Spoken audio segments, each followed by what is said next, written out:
Welcome to Business Innovators Radio, featuring industry influencers and trendsetters sharing proven strategies to help you build a better life right now.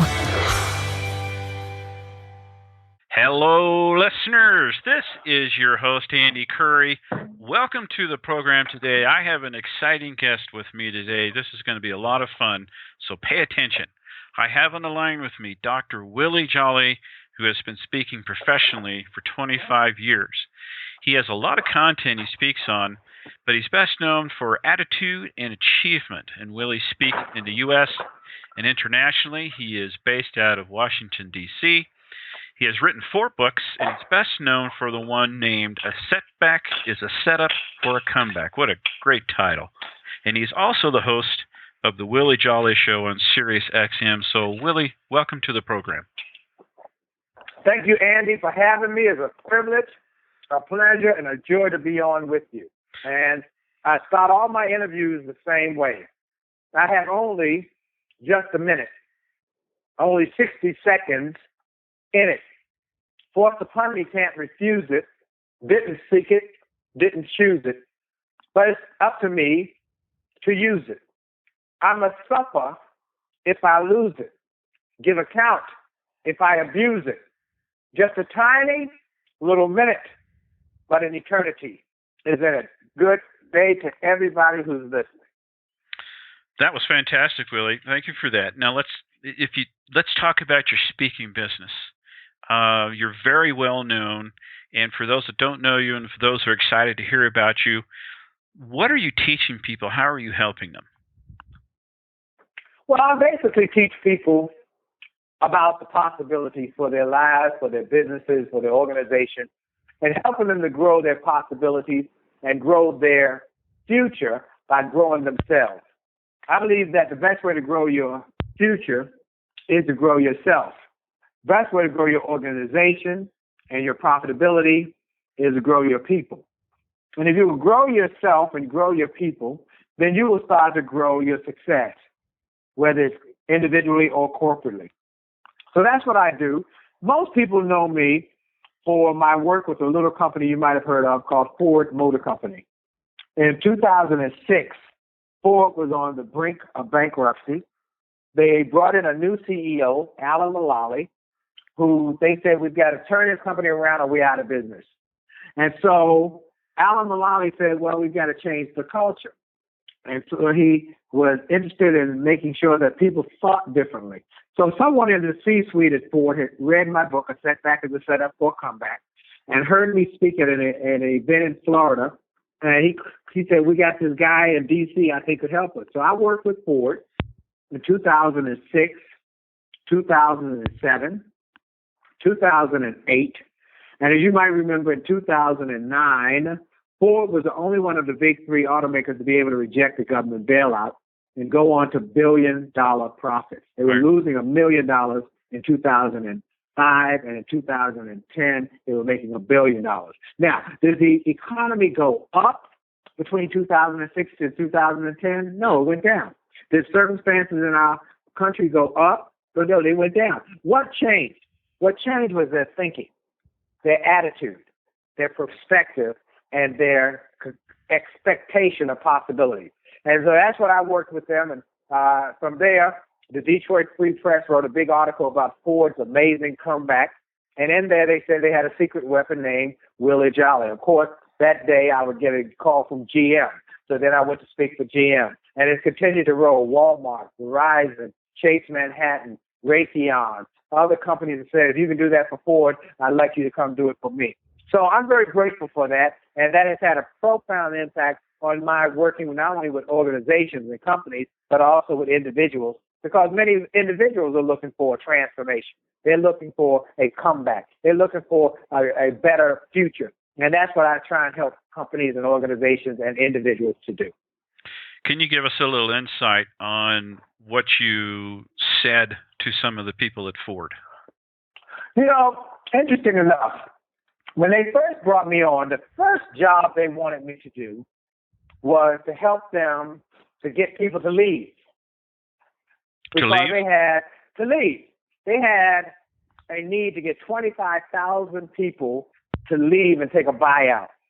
And they didn't want, because many of these people, Ford didn't have a retirement mandatory age. So many of these people were in their 60s, late 60s, early 70s, late 70s, still working at Ford. They wanted to get these people off the road, get them on with their life, and not having to pay these big salaries and all of the different perks that they had accumulated. So they said, we got to get these people to leave, 25,000. Well, they began in January of 2006 to get 25,000. By September, only 4,000 had taken the offer. So that's when they brought me in, and they said, we know you can help motivate people to do things. Would you motivate them to leave? I said, well, I appreciate that, but I can't do that because I don't know their family situation, their circumstances, their financial situation. I would feel very uncomfortable and disingenuous to be able to motivate them to leave when I don't know their background. But I'm happy to tell them my story. I'm happy to tell them about the possibility. I'm happy to tell them that they can change their future if they change their thinking. And then if they choose to leave or they choose to stay, you'll have a better company. They thought what I was saying made sense, and that's when I started working with the Ford folks. And from the beginning of September through the day before Thanksgiving 2006, I was on the road every day at a different city with Ford. And then they did the buyout on the Monday after Thanksgiving, and then they tabulated the numbers on Tuesday, and on Wednesday morning, I got that call from Detroit Free Press saying, what did you say to these folks? 38,000 people took the buyout. Wow. And I was 50% more than they had anticipated. They were ecstatic. And I said, I didn't tell them to leave. I never told anybody to leave. I told them that this is America. In America, it's possible to live your dream. People risk their lives. They risk their families to come and get a piece of the American dream. And you're living in America, and you're not taking advantage of it. You know, the American dream is still alive and well. Unfortunately, most of the people who are living the American dream were not born here. And so for those who were born here, we got to get in on the American dream. And that's what I told them about. And I told them my story of how I was a broke, busted nightclub singer who got fired and replaced by a karaoke machine. I was devastated. I was hit bottom. I didn't have enough money to pay my bills. I decided to do something different. I was not going to go and let anybody else determine my destiny. And I took a job with the Washington, D.C. public school system while I was trying to figure out what I was going to do. It was during that year I discovered an ability I didn't know I had. I could not just sing to communicate. I could also speak, because I was speaking to these little kids about staying away from drugs. It was from those little kids in school that the teachers would say, wow, that was good. Could you come and talk to our teachers group? And someone in the teachers group would say, hey, can you come and speak for our association? And then someone in the association would say, can you come to my church? And then someone in the church would say, hey, can you come to my company? Sprint, Martin Marietta, this one, that one. And then it started to grow. And then one day, Les Brown, the great motivational speaker, heard about this guy who was mixing speaking and singing, music and motivation. He asked me if I'd be interested in being a part of the new Les Brown, Gladys Knight, Dream Team Music and Motivation Tour. And I was honored, and I became the opening act. That allowed me to get introduced by Gladys Knight to some radio people. I got a little radio show, and it got popular, got syndicated, and that led to national syndication, and then to Sirius XM, where I now have the #1 motivational show in America every week. And that led to a book publisher hearing me on the radio, calling my office, said, have you ever thought about writing a book? I said, no, I never thought about it. He said, let me make you an offer. I said, I just thought about it. And the first book came out. It only takes a minute to change your life. It became a bestseller. Then A Setback as a Setup for a Comeback came out, became an international bestseller, then turned Setbacks into Greenbacks, and then Attitude of Excellence, and Chicken Soup for the Christian Soul. And in 1999, I was honored to be named one of the top 5 speakers in the world by Toastmasters International, joining Colin Powell, Norman Schwarzkopf, Nelson Mandela, Margaret Thatcher. And then in 2005, I was inducted in the Speaker Hall of Fame. And last year, I was named one of the top 5 leadership speakers. And I'm going to be getting an award this weekend with Attorney General Eric Holder, former Attorney General Eric Holder, James Brown from CBS Sports, and I will be getting the Champion Award on Capitol Hill. And it all happened because I got fired and replaced by a karaoke machine. And so when I tell people that story, it shows that you don't have to be the brightest bulb in the pack.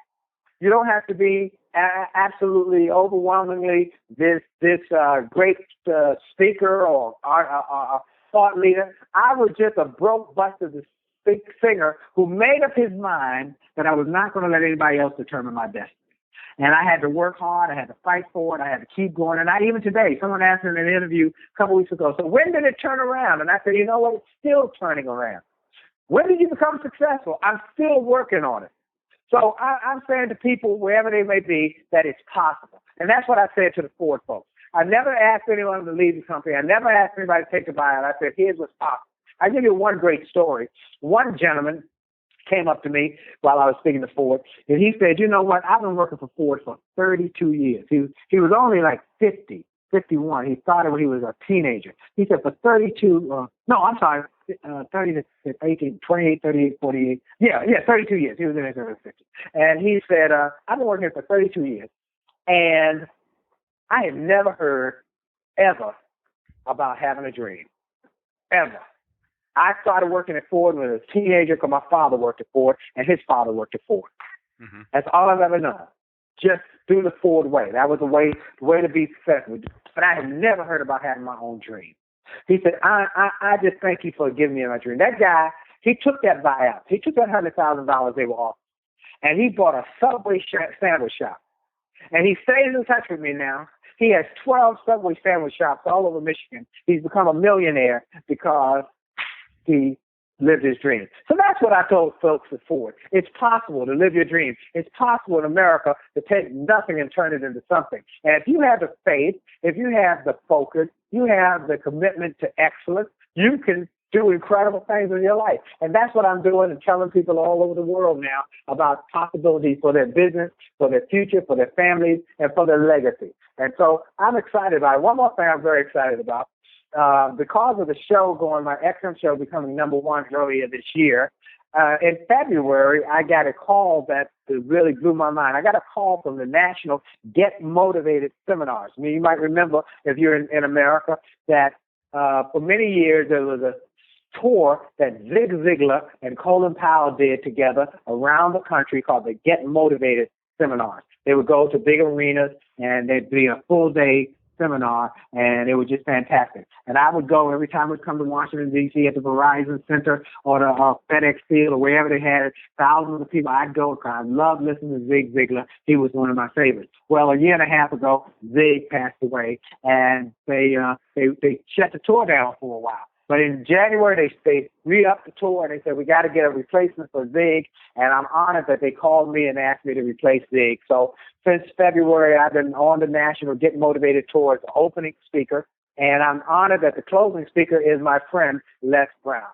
So we've been coming and going. And we were in Denver. I believe you're in Denver, but we were in Denver not long ago. This last few months, we've been in Indianapolis, Atlanta, Dallas, Miami, Orlando,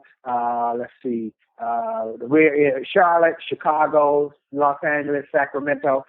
Coming up in the next few months, we've got D.C. In the next few weeks, then Raleigh-Durham, Tulsa, Boston, Philly, Portland, San Francisco, St. Louis, and Kansas City. So just go to getmotivated.com or go to my website, williejolly.com, to see the schedule, where I'm going to be in a city near you. And please come out and say hello. And I'd love to meet everybody who is listening to this interview and say hello to you. One more thing I always like to do, I always like to give people something, because I know it's an investment of their time to take time to listen to an interview.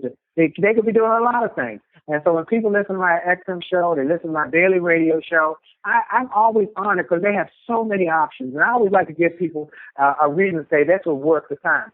So if you would send me an email, anybody who's listening to this interview, and say, hey, I heard your interview over there. I want over Business Innovators. I want that gift you mentioned. I send you a free ebook, one of my popular ebooks that I've written, and I'll be happy to send that to you just to inspire and encourage, uplift you, and empower you. So send it to info, INF as in Frank, O, at williejolly.com. Info at WILLIEJOLLEY, and say, I want the gift. I heard on the Business Innovators Magazine show, and I'll have somebody send that to you, and it'd be my pleasure. Willie, thank you so much. That's great information. I really love your story about how being fired led to where you get now, and it just goes to show you, as you know, how adversity is turned into great opportunity. And, absolutely. And I love that story, and those are the kind of stories that I like to hear. So thank you so much for sharing your time with us and pulling back the curtain and giving us a peek into what goes on and what you're teaching people. That was a lot of fun. Oh, man, it's a joy to be able to be on, and you're quite a good interviewer, my man. Well, thank you. My man, you are quite a good interviewer. And so I look forward to us staying connected, and I look forward to us staying on top of the friendship. You know, what I found about life is your network determines your net worth. So you want to create a network of good quality people who are going places, doing things, who are making up their minds to be successful. And I've been blessed. Oh, I'm so blessed that my network now is composed of people like a General Colin Powell or a Wally Famous. In fact, one more thing I'm going to give everybody real quick before we leave. If you go to williejolly.com/famous, williejolly.com/famous, get the interview I did with Wally Famous Amos on my XM show. It is life-changing. How this guy built one of the top cookie companies. It was taken from him, but he didn't let it stop him. He came back bigger and better than ever, and how he tells people how they can do the same. So go to williejolly.com/famous. I want to thank you for having me on the show. I look forward to seeing all your listeners when I come to their city. And remember that the best is yet to come. So keep the faith, fight for your dreams, and never give up. Thanks for listening to Business Innovators Radio. To hear all episodes featuring leading industry influencers and trendsetters, visit us online at businessinnovatorsradio.com today.